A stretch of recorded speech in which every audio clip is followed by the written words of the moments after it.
החלטתי להגיע לסדנת אפייה כי השתחררתי לפני כמה חודשים, וזה תמיד היה תחום שמאוד מעניין אותי, אז החלטתי לנסות לעשות משהו יותר מקצועי. בישול זה הצד החזק שלי, וקונדיטוריה קצת פחות. חייבתי לשפר את זה. האמת שאני עופה מלא דברים ואין לי בעיה במטבח, אבל פטיפורים בחיים לא הכנתי וזה נראה לי משהו מגניב ללמוד. פטיפורים זה פשוט תכשיטים בעולם היהלומים. אני אוהב אותם קטנים, נגיעות של ביס, מעוררי חשק וחושים, נפלא פשוט.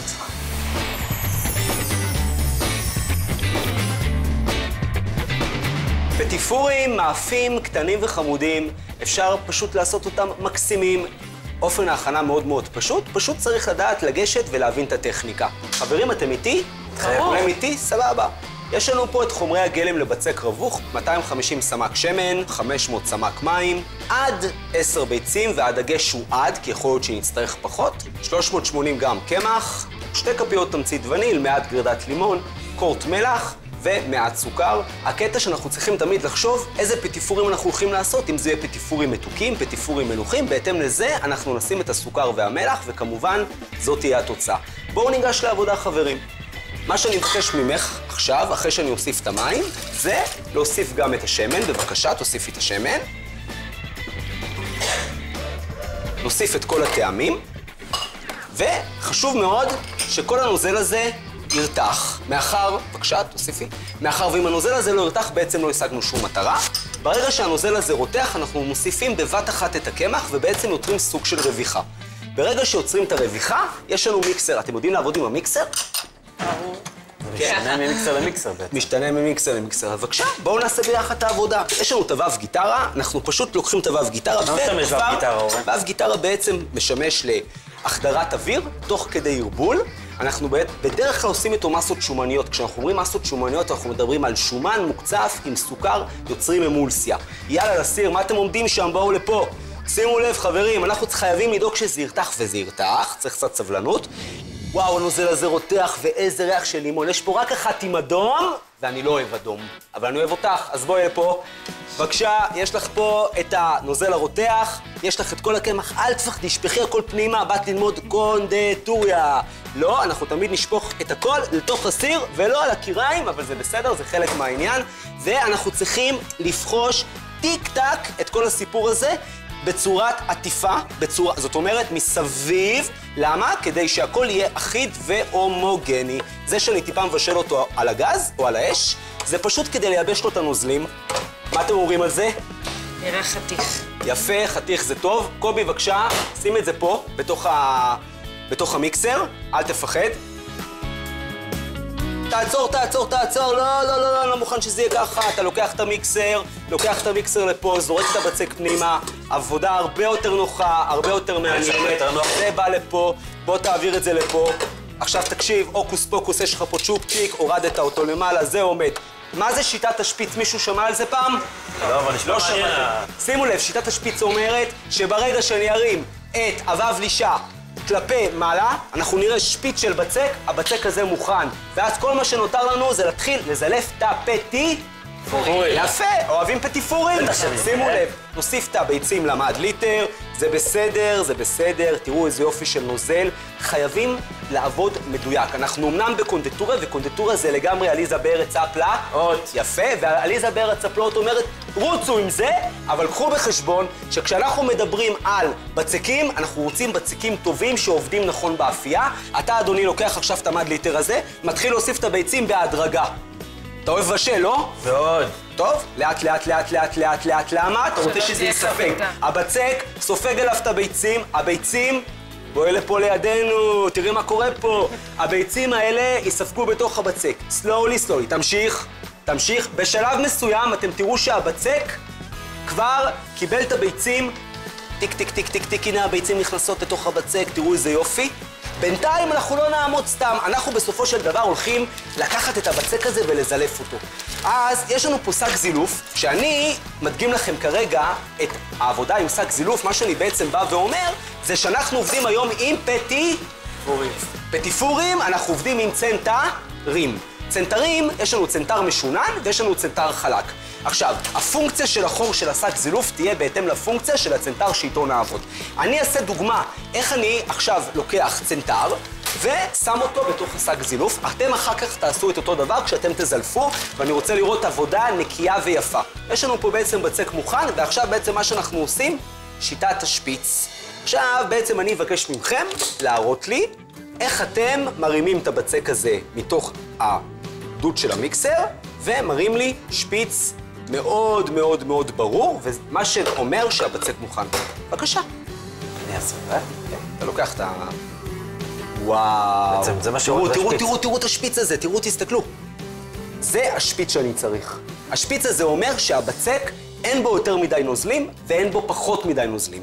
ואז אנחנו יודעים שהתוצאה שלנו תהיה טובה, והפטיפורים שלנו יהיו בדיוק בטקסטורה שאנחנו רוצים. אז אנחנו ממשיכים לעבודה בעצם. יש לנו שק זילוף, לוקחים פשוט את הסכין, אפשר על קרש חיתוך, אפשר על שולחן עבודה, אנחנו עושים חור קטן, חייב שתהיה פרופורציה בין החור לבין הצנתר שהולך להיכנס לתוך השק זילוף. אנחנו מדברים פה על פרופיטרולים. פרופיטרולים בדרך כלל מזלפים עם צנתר חלק.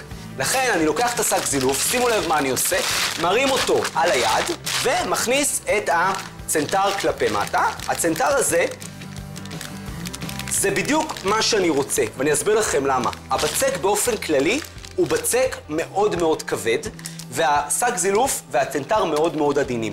לכן ברגע שאני לוקח את הבצק לתוך השק זילוף, אתם צריכים להבין שאם אני אלחץ ויתחיל לזלוף, בעצם זה יכול לברוח לנו. לכן אנחנו נעבוד בצורה עדינה. אני נותן לכם דוגמה, מראה.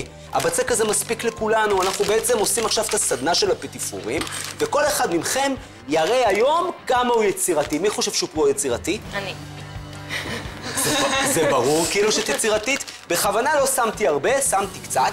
אני בסך הכל הולך להראות לכם את הצורת זילוף הראשונה. יש לנו פה אוויר, אנחנו ניקח את הבצק ונוריד אותו עד למטה, וכדי שיהיה לנו שליטה על הבצק, אנחנו פשוט מאוד נעבוד בצורה כזאת, שנעבוד על חצי שק וחצי נשאיר מכאן, וכל פעם ניתן את הפוש דבטם, נכון?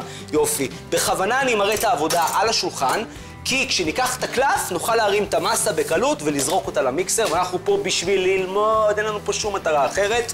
בבקשה, הנה פרופיטרולים. אנחנו נותנים חומר אתה לוחץ חזק או? לוחץ, כן. אפשר פשוט לזלף את זה בצורה כזאת. אני מבקש ממך בבקשה לעשות לי כמה דוגמאות של פרופיטרולים, כל אחד יעשה לפי הסדר, ואחר כך נזלף את זה על המגשים, כי אנחנו צריכים להפות את זה. זה תופח שימו לב. עוד? זה תופח, בוודאי, זה תופח למה, אתה יודע? בגלל הביצים. לא רע בכלל. וואלה, אבל אני אתן לך טיפ קטן. הטיפ הקטן שאני אתן לך כדי שיהיה לך יותר שליטה על השק זילוף, זה פשוט לעבוד גם יותר נמוך וגם עם פחות חומר. כי כשאת לוחצת מכאן קשה לעבוד, כשאת לוחצת מכאן הרבה הרבה יותר קל. אז ברגע שאת נותנת את הפוש, זה בעצם הגודל שאני רוצה. אז יאללה, תמשיכי לזלף בבקשה, והנה המגשים בדרך.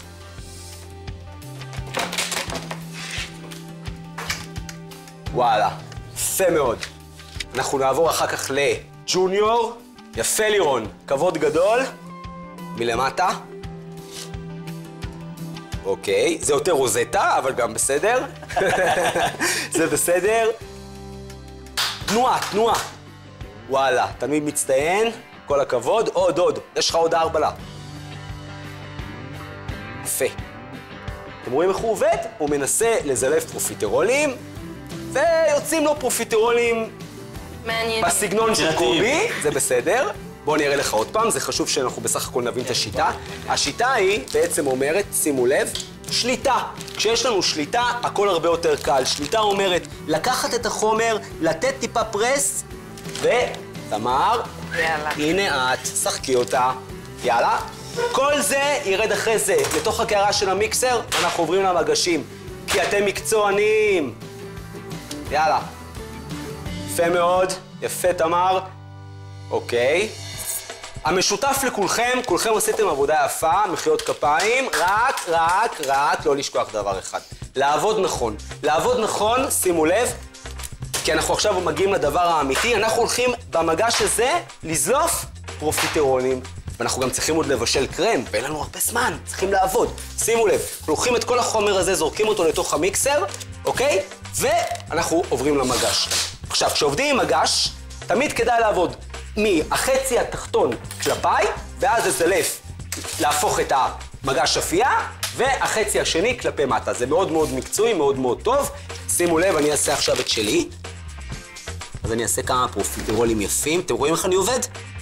איך מונעים את השפיץ הגדול הזה שיוצא למעלה? פשוט לעבוד נכון עם הסג זילוף. אני פשוט עובד, מוציא חומר וסוגר אותו בצורה כזאת.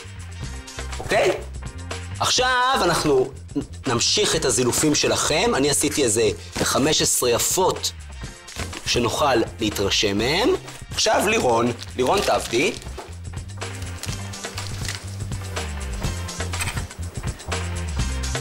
נהדר. היא מבינה שהיא כבר בדבר האמיתי, אז זה ברור שזה יהיה עכשיו זה כבר... נכון? יש לך תגובה לדבר הזה של מה שהיא עשתה? מהמם. יפה.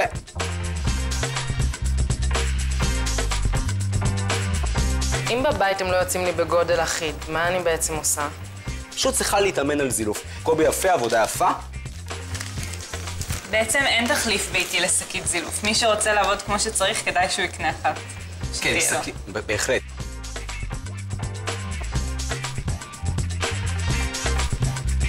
אוקיי, בסדר. גדלתי. כן, סך הכל זה בסדר.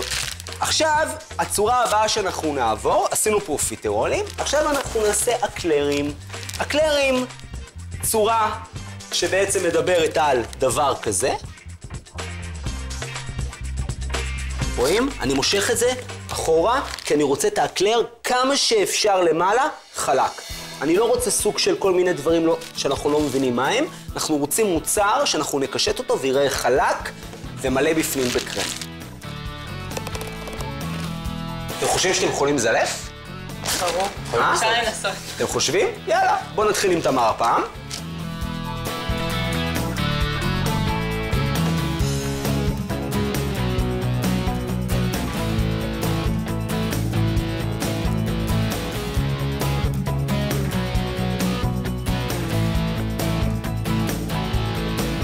קובי, מה אתה אומר על זה? יצירתי, הצורה מאוד יצירתית. מה אתה אומר עליך? השתפרתי כן, השתפרת מאוד האמת, ואני בטוח שאתה עוד יכול להשתפר.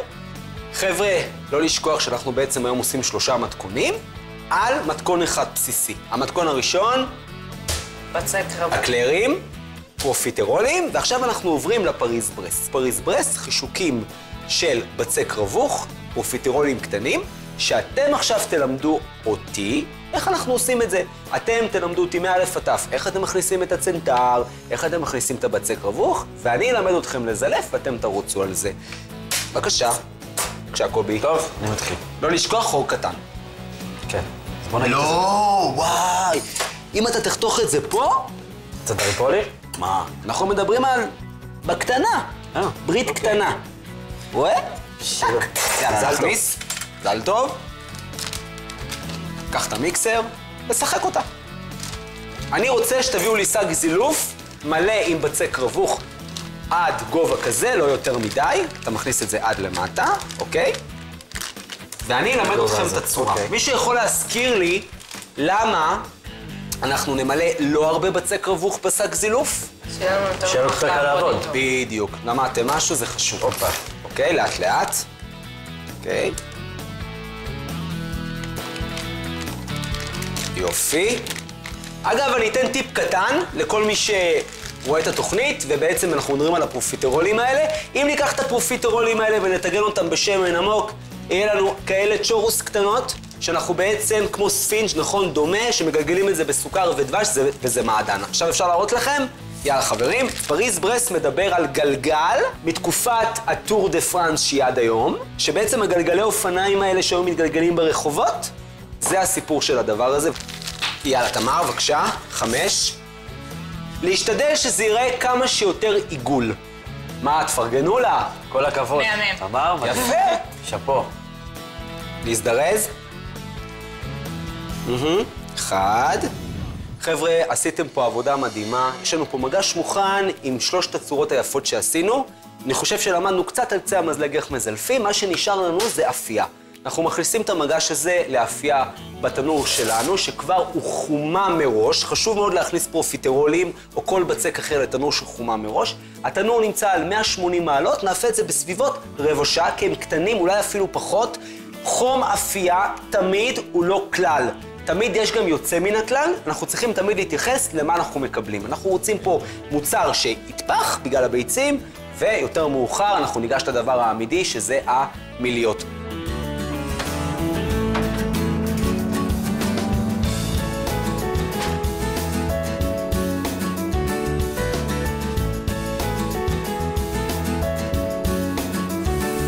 מכינים עכשיו 3 קרמים. הקרם הראשון שנכין זה קרם פטיסייר, שהוא הולך להיות המליט של הפרופיטרולים.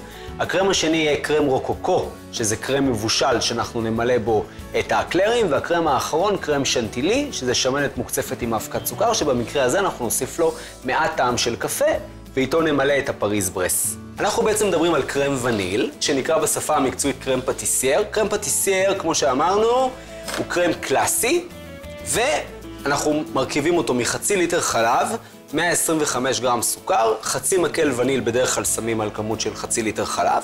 יש לנו פה 6 חלמונים, 60 גרם קורנפלור, שזה בערך 6 כפות. מה שאנחנו בעצם עושים, אנחנו לוקחים את החלב, מעבירים אותו לסיר, בצורה כזאת, ואנחנו שמים בתוך החלב חצי מכמות הסוכר, זה יכול גם להיות לפי עין, זה לא חייב להיות שקול, ואנחנו ניקח כמובן את המטרפה המשגעת הזאתי, ונשים אותה בתוך הסיר. מה שאת תעשי, אם לא קשה לך, זה תקחי את החלמונים עם שארית כמות הסוכר, ותעשי בלילה. קודם כל את החלמונים, לא את הסוכר, ואחרי זה את הסוכר. למה קודם כי חשוב מאוד לשפוך חלמונים קודם ואחרי זה את הסוכר, כי אם נשפוך סוכר ועליו חלמונים ולא נערבב מיד, ייווצרו לנו גושים קטנים קטנים קטנים של החלמון בתוך הסוכר, וזה יפריע לנו למרקם של הקרם. והסיבה שבעצם אנחנו שמים חצי מכמות הסוכר בתוך החלב, מישהו יכול לנחש למה? אוקיי. את הטעמים? לא. כי אם אנחנו לא נשים סוכר בחלב, החלב עלול להידבק לתחתית הסיר, והסוכר מונע את זה, זה אחלה טיפ. אוקיי, בבקשה, תעברי, שימי את הסוכר.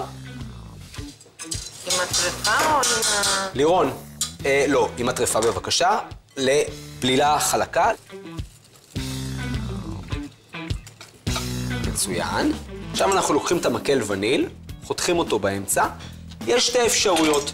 אנחנו יכולים לגרד את גרגירי הווניל מתוך התרמיל בצורה כזאת, ואפשרות שנייה זה פשוט לזרוק את התרמיל של הווניל לתוך החלב, ובזמן שהחלב ירתח והחלב יהיה חם, כל גרגירי הווניל יהיו בתוך החלב, זה גם בסדר. אנחנו בעצם יוצרים פה סוג של חליטה.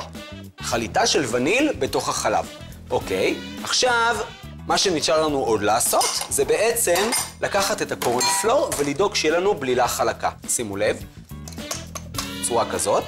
עכשיו, למה אני בוחר להדגים לכם בצורה ברורה? מאחר ואם אנחנו לא נערבל את הקורנפלור בצורה כזאת, אנחנו עלולים להגיע למצב שכל הקורנפלור הזה יעוף עלינו, וזה לא כזה נעים, אז תשימו לב מה אני עושה.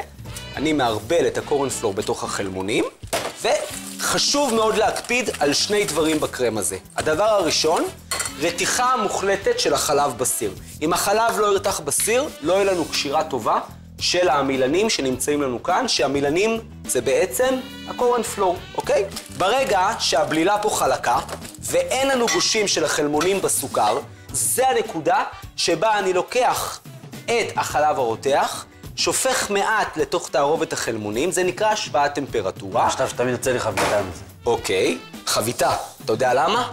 חם, ביצה ו... כי ביצים זה דבר מאוד מאוד רגיש וצריך מיד לפחוש. זה בדיוק העניין, וזה בדיוק הסיפור. אז בעצם לקחנו נוזל חם לתוך בלילה קרה, וזה נקרא השוואת טמפרטורה. אנחנו משווים בין 2 טמפרטורות שוות, זה מאוד מאוד חשוב.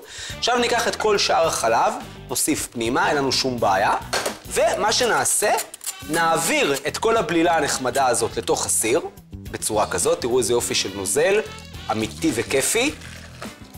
ניקח את המרית ונוריד את כל שאריות הקרם, וכל מה שנשאר לנו זה, כמו שאמרתי, הסמכה, כאשר תוך כדי ערבול שיש איזה סימן לדעת מתי אפשר לבחוש? אנחנו פתאום נרגיש שהמסה מתעבה. ברגע שהמסה נהפכת להיות עבה, ולא כמו שעכשיו נוזלית, אנחנו יודעים שזה הכיוון. ואז בערך דקה של ערבול והמסה מוכנה. אין מה להרבל את זה מעבר לזה, זה בדיוק זמן הבישול. שימו לב, אני כרגע בדיוק בשלב שזה מתחיל להתעבות לי. שימו לב מה קורה פה, תסתכלו פנימה. אתם מרגישים? אם עכשיו אתם גם שימו לב יותר סמיך. כן, זה בעצם סוג של פודינג, וניל. מה שחשוב בקרם הזה, שיהיה חלק, בלי גושים. וכל הסיפור הזה קורה בגלל שתי דברים. הדבר הראשון, שימו לב לטקסטורה כמה שהיא חלקה ויפה. הדבר הראשון זה בגלל שהרתקנו את החלב כמו שצריך, והסיבה השנייה זה הבלילה החלקה של החלמונים והסוכר. שימו לב, אנחנו נהיה נורא יצירתיים ונראה את המרקם של הקרם על השולחן. שימו לב לקרם כמה הוא חלק. רואים? יש לנו פה פשוט פודינג וניל. נעביר אותו לקערה, ואת הקרם הזה נעביר לקירור, מאחר ואנחנו צריכים כמובן להכניס אותו לשק זילוף ולעבוד איתו כמילוי לפרופיטרונים. קובי, תכניס בבקשה את הקרם למקרר, אפילו שהוא חם. אין שום בעיה. בזהירות. טוב, אז הקרם פטיסר שלנו במקרר, למדנו קצת מה זה קרם וניל קלאסי, אנחנו עוברים לקרם רוקוקו. קרם רוקוקו זה יהיה הקרם עם השוקולד המדהים שלנו שמגיע בפתיתים, ובגלל שהוא מגיע בפתיתים קל מאוד להעמיס אותו ולעבוד איתו. כמו כן, יש לנו פה שוקולד עשיר מאוד במוצקי הקקאו שלו. אנחנו מדברים על 60% מוצקי קקאו, זאת אומרת שוקולד עשיר, טעים ואיכותי. והשוקולד הזה, בעצם, אנחנו הולכים לבשל אותו יחד עם שמנת. יש לנו פה 0.5 ליטר שמנת ו-175 גרם שוקולד מריר. כמה פחדניות אתה יכול למלא עם זה? אוקיי, קודם כל אנחנו מדברים פה על הקלרים, במקרה שלנו. אנחנו יכולים למלות איתו לפחות איזה 50-60. לא מעט. זה קרם יפה. מה שטוב בקרם הזה, שהקרם הזה הוא גם רב שימושי. אנחנו יכולים להשתמש בו גם לפרופיטרולים שלנו, וכמו שציינת, גם פחזניות, זה לא חייב להיות הקלרים. הקרם הזה יכול להיות מליט לכל דבר, אפילו לעוגת מוס, אפילו לפאי. אוקיי? עכשיו, מה שאנחנו נעשה, אנחנו נבשל את קרם הרוקוקו. קרם רוקוקו, קרם מאוד קלאסי מהתקופה של פעם, של הרנסנס. ובעצם, קובי, ישפוך לי בבקשה את השמנת לסיר. תודה. יש סכנה בקרם הזה שהשוקולד יישרף? לא, בגלל שאנחנו בעצם שופכים נוזל חם לשוקולד. אז בעצם אנחנו לא מבשלים את השוקולד, אלא השמנת ממיסה לנו את השוקולד, נכון? אבל קחו בחשבון, בגלל שזה מטבעות של שוקולד, יש לנו פה המסה מהירה. מבחינת מוצקי הקקאו זה רק עניין של טעם, חזק יותר או חלש יותר, אבל מבחינת ההמסה זה קריטי שאנחנו נעבוד עם מטבעות של שוקולד בסגנון הזה. אוקיי, אנחנו מרתיחים את השמנת, אז מה שאני מבקש מלירון זה מדי פעם לפחוש. שימו לב שאין לנו פה סוכר, מאחר והשמנת היא בעצמה מתוקה וגם בשוקולד יש סוכר. הקרם הזה, השמנת, בדרך כלל עד שהיא רותחת זה בערך 3 דקות, 2 דקות, זה תלוי בחום שלנו. אז הנה, אנחנו כבר על סף רתיחה, כמו שאתם רואים פה. מה שאת עושה לירון, את לוקחת את המטרפה, שופכת את השמנת לתוך השוקולד, וקובי ימשיך את הפעולה בזה שהוא יערבב לקרם חלק. זהו, זה מוכן. סבבה, יופי, שפוך. מצוין, תראו איזה יופי, איזה יופי. נהדר, בסדר גמור. לאט לאט.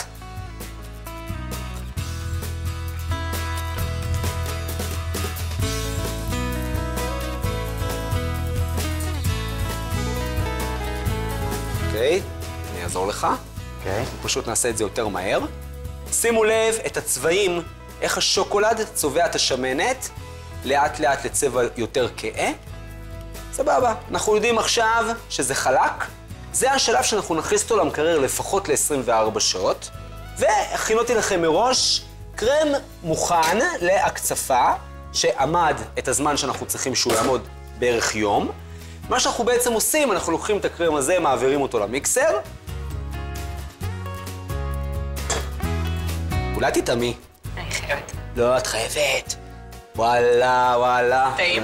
גם אתה. יופי, את בסדת קונדיטוריה. טעים? מגניב. עכשיו, בעצם, בבקשה, מטרפה. אוקיי? מקציפים. יהיה לנו פה יחסית כמות די יפה של קרם, אוקיי? חשוב לשמוע את הטק, אוקיי? מקציפים את הקרם.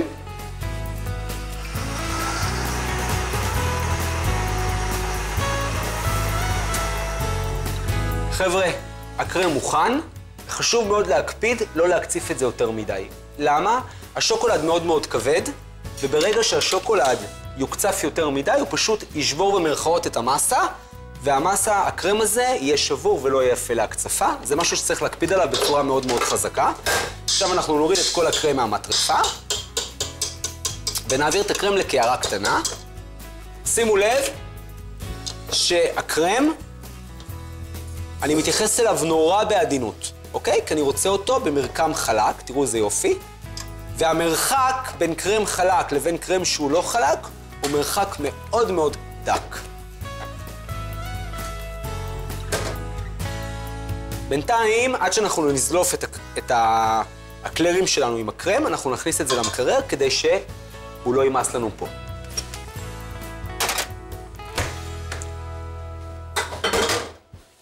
הקרם הבא שנעשה, זה יהיה קרם שנטילי, שזה קרם שמנת, שאנחנו מוסיפים 10% אבקת סוכר מכמות השמנת. במקרה הזה אנחנו מדברים על 250 גרם שמנת, 25 גרם אבקת סוכר, ואז אנחנו מדברים בעצם על תמצית של קפה. מה שחשוב מאוד להקפיד, שמנת קרה מאוד. אם השמנת לא תהיה קרה, היא לא תקציף לנו כמו שצריך, במיוחד בימי הקיץ, בחורף זה פחות בעייתי. לוקחים את השמנת, מעבירים אותה למיקסר. מישהו פה שיזרוק את האבקת סוכר לתוך המיקסר. יפה לירון. ומה אתם תקפידו בבית כשאתם עושים את הקרם הזה? כשאתם שוקלים את האבקת סוכר? שהכל יהיה מדויק. לא, שבטעות זה לא יהיה קורן פלור. יש הרבה אנשים שמתבלבלים, אוקיי? ואנחנו מתחילים להקציף את השמנת עם האבקת סוכר, אוקיי?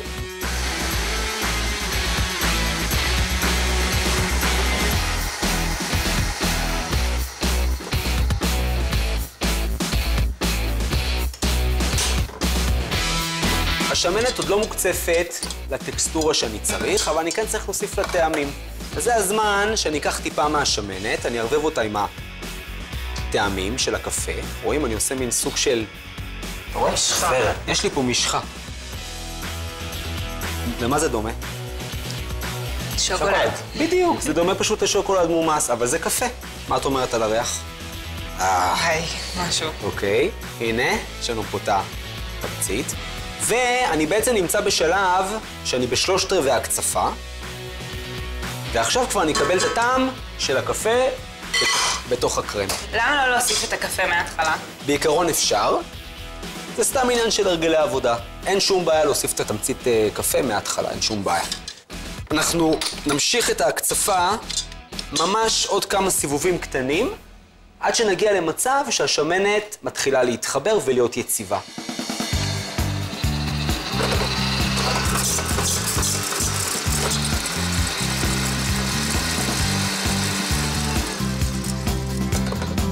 הקרם מוכן. אוקיי, בבקשה לירון, אם לא קשח להכניס את זה למקרר, את הקרם.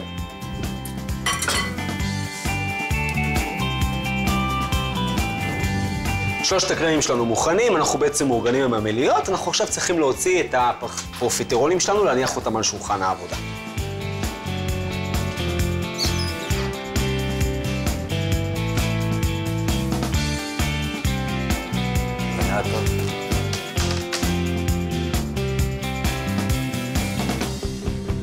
אוקיי, מה שאנחנו נעשה, אתם בעצם, בזמן שאני אוציא את הקרם על השולחן, אתם תסדרו כל סוג של צורה במקום אחד על המגש. בבקשה. אז אני אסדר את ה...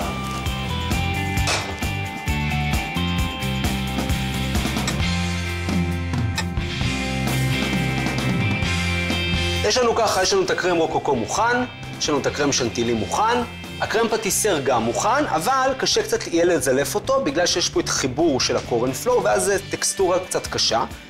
טיפ מאוד מאוד חשוב, לקחת פשוט את הקרם, אתם רואים? וקצת לשבור אותו בעזרת הוו גיטרה במיקסר, אנחנו ממש נעביר כמה סיבובים קטנים, אוקיי?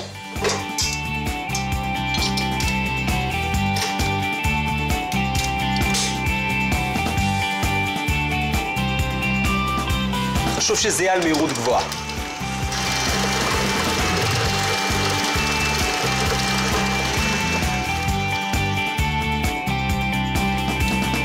אוקיי, רואים? כרגע הקרם הוא במרקם שאפשר לזלף אותו, וזה מה שאני בעצם רוצה, הוא יותר נוח לעבודה. את הפריז ברס אנחנו ממלאים עם הקרם שנטילי, אנחנו צריכים צנטר קצת עבה, כי אנחנו צריכים נפח במהלך הזילוף, זה יהיה אותו צנטר שזילפנו גם את הפריז ברס, אוקיי? אנחנו, כשלא נשכח, תכיני לי בבקשה שק זילוף. אז יש קשר, אורן, בין הצנטר לבין מה שעשינו איתו את ה... כן, כשאתה הולך למלא את המליות בתוך המאפים הקטנטנים האלה מבפנים, כי אתה רוצה שהמוצר ייראה יפה מבחוץ, אתה תמלא מהצד ואז אתה צריך צנטר יותר קטן. אז לדוגמה, בקרם הזה אתה יכול להשתמש או בצנטר משונן או בצנטר חלק, אבל שהקוטר שלו יותר קטן. אז גם כן חשוב לזכור את זה. באותו דבר לגבי הפרופיטרולים, שאנחנו הולכים למלות אותם מהטוסיק. פה אתם רואים, אנחנו יכולים ליצור חור קטן או בעזרת הצנטר. תסתכלו מה אני עושה פה. מהחור הזה ועם הצנטר הזה אנחנו נמלא בעצם את הפרופיטרול הקטנטן הזה. אוקיי? ועכשיו אנחנו נתחיל למלות את הפרופיטרולים עם קרם פטיסייר. אז אתה תסדר לי שק זילוף עם... לא בטוחה שסידרתי טוב. תראי לי, סידרת את זה לא רע בכלל, רק חשוב לעשות פתח קצת יותר רחב במקרה הזה. פתח קצת יותר רחב, ואז הצנטר, כמו שאתם רואים, מתלבש יותר טוב. אתם רואים? זה מוכן לנו. נהדר. ולירון, את תכיני לי עוד צנטר עם... שק זילוף עם הצנטר הזה, בבקשה. בעדינות, כן.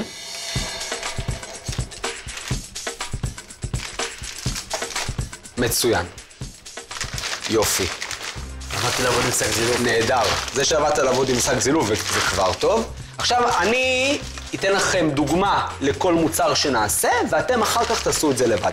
בעצם אנחנו ניגשים לקישוטים שלנו. חלק מהקישוטים שלנו דורשים המסה לפני שאנחנו ממלאים את הפרופיטרולים. מישהו יודע מה זה בן מרי? כן, בן מרי זה אמבט של מים חמים, בעצם להעמיס את השוקולד. נכון. יש לנו פה פונדנט עם טיפה תמצית קפה, שבעצם אנחנו הולכים להעמיס את הפונדנט הזה, או עם טיפה חלבון לבן של ביצה, או עם טיפה מים, ממש טיפה, כדי להקל על העמסה שלו, לא לשים יותר מדי. אני מניח את זה מלמעלה, ומניח על הקיריים שלי. תוך כדי שזה יימס, אני אוסיף טיפה קפה, אני אגיע לטקסטורה של הצבע שאני רוצה, כי אני רוצה שהפריז ברס שלי יהיו בטקסטורה של הטעם של הקפה. אנחנו נתחיל קודם כל עם הפרופיטרולים. כאשר הפרופיטרולים, יש לנו צנטר חלק קטן, אנחנו לוקחים מהקרם וניל, מכניסים לשק זילוף. כל אחד מכם יעשה 2, ירגיש את המוצר. אני אראה לכם איך כדאי לכם לעבוד. לוקחים, עושים חור בעזרת הצנטר וממלאים את הפרופיטרול. ככה יש לנו מראה חלק ויפה מלמעלה, לא צריכים לחתוך את הפרופיטרול, אין סיבה, אוקיי? אותו דבר פה, בצורה עדינה. כשאתם ממלאים את הפרופיטרול, להרגיש שהוא מתמלא, הוא פשוט נעשה יותר כבד, אוקיי? אז בואי לירון, תנסי אחד, לעבוד עם זה בעדינות, כדי שהפרופיטרולים, בכל אופן, הם יציבים. יופי, לאט לאט. מצוין. ממש מרגישים את זה מתמלא. נכון, עכשיו קובי יעשה. בבקשה, קובי. כל אחד יעשה אחד, יחוש את זה. יש לכם עוד הרבה מה למלא.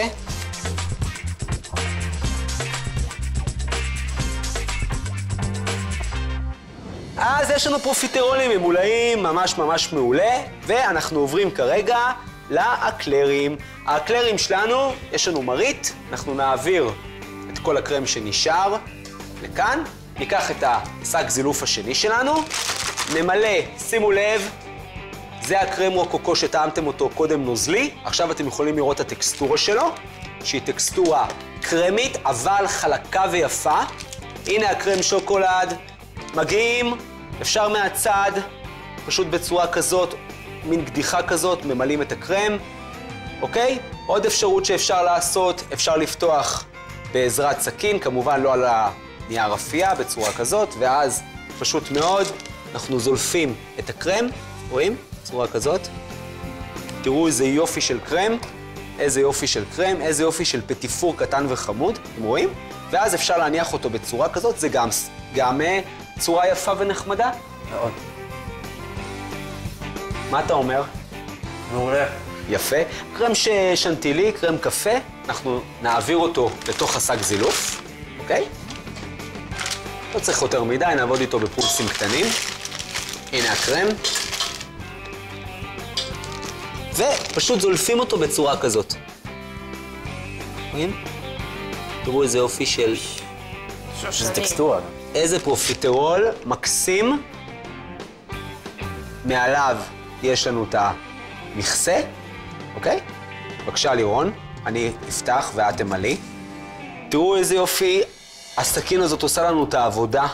הסכין הזאת בעצם, בגלל הגודל שלה, מתאימה לנו בדיוק לעבודה של הפרופיטרולים.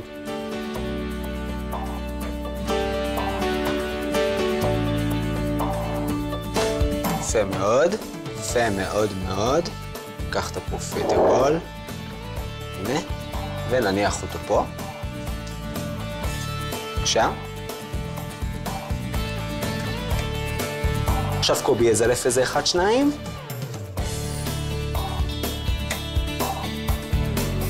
אוקיי, מקסים, תעשה עוד אחד. בבקשה. אוקיי. ונשארנו עם תמר, שגם תמר תראה לנו את היכולת שלה בזילוף. בבקשה, תמר.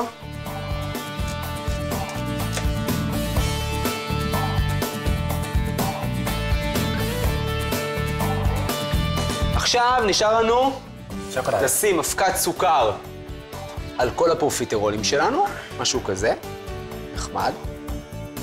אחר כך נסדר את זה על צלחת הגשה יפה. אנחנו נסיים את האקלרים שלנו בזה שניקח או בעזרת הכף ונעשה דבר כזה, רואים? שזה נורא נורא חמוד ומהיר. או פשוט עם שק זילוף מנייר אפשר גם. חבר'ה, סיימנו עם הפרופיטרולים שלנו, הנה הם מוכנים, כולם מלאים ומקושטים, בטוח שגם טעימים. בעצם גם לכם וגם לצופים בבית, את כל המתכונים תוכלו למצוא באתר. וכרגע אנחנו נמשיך ונסדר את הצלחת עם כל הדברים החמודים האלה, כדי שגם נוכל לטעום אותם. בעצם אנחנו עוברים לפינת היצירה. אנחנו בעצם עוברים לפינת היצירה שלנו. קונדיטוריה זה דבר מקסים, ואנחנו יכולים, כמו שעשינו פטיפורים מבצק רווח וכל מיני צורות, אפשר לעשות גם פטיפורים ממרציפן. יש לנו מרציפן, המרציפן הזה הוא מרציפן מעולה, שאפשר בעצם, תטעמו, אפשר ליצור איתו כל מיני דברים. תראו מה הכנו בננות, הכנו לבבות. אתם עכשיו כל אחד יראה כמה הוא מוכשר וכמה הוא יכול ליצור. בבקשה, בבקשה. לדוגמה, אנחנו יכולים לעשות מזה שלטים. מה שחשוב לדעת, שאם אנחנו עובדים עם מרציפן, ואנחנו רוצים ליצור איתו דברים קטנים, אל תעשו דברים גדולים, אז אנחנו פשוט נשים טיפה אבקת סוכר על השולחן. כי מרציפן בעצם עשוי מאבקת סוכר ואבקת שקדים, עם טיפה קשירה של חלבון. יש לנו פה מערוך חמוד, שאנחנו יכולים לעבוד איתו. הנה, קובי עושה לנו פטריה, ויש לנו גם את האפשרות לקחת את הברנר, ובעצם, תניח אותה, טיפה להדגיש את הצבע של הפטריית פטיפור החמודה הזאתי. מאוד מאוד יפה, תראו. רק מה בעדינות כדי לא לשרוף את זה יותר מדי, רואים? ואנחנו מקבלים ממש הדגשה של הצבע. ממש ממש מקסים, תראו איזה יופי. פטריה, מה שנקרא, בעונה, נכון? עכשיו בואו נראה מה אתם יכולות לעשות. וואו, איזה חמוד. ממש ממש חמוד. ממש ממש חמוד. הנה עושה סוג של חתול, שתכף יהיה לו בטח גם זנב. מה את מכינה, לירון? אני עושה סהרון. וואו, ממש מיוחד. אני רואה שהכנת פה גזר, אה? כן. אז בואי גם את הגזר. זה לחתול. לחתול. אז יש לנו פה חתול. תראו איזה חתול חמוד, עם גזר, ונשרוף אותם קצת, ממש בקטנה, עדין, עדין, עדין, עדין, עדין. כן, נדגיש אותו, גם את הגזר. הנה, יש לנו את כל הפרופיטרולים, כל הטעמים, כל המליות, הכל מול העיניים. פשוט להתחרע, לא? יאללה. פשוט להתחרע. יאללה, אני חייב לאכול, אני רעב. זה טעים. היה שווה כל רגע. היה שווה את העבודה. אף פעם לא הכנתי בצק רווח, תמיד זה היה נראה לי משהו מסובך להכנה, אבל עכשיו כשראיתי איך עושים את זה בלייב והתנסיתי בזה, נראה לי שאני אנסה את זה בבית.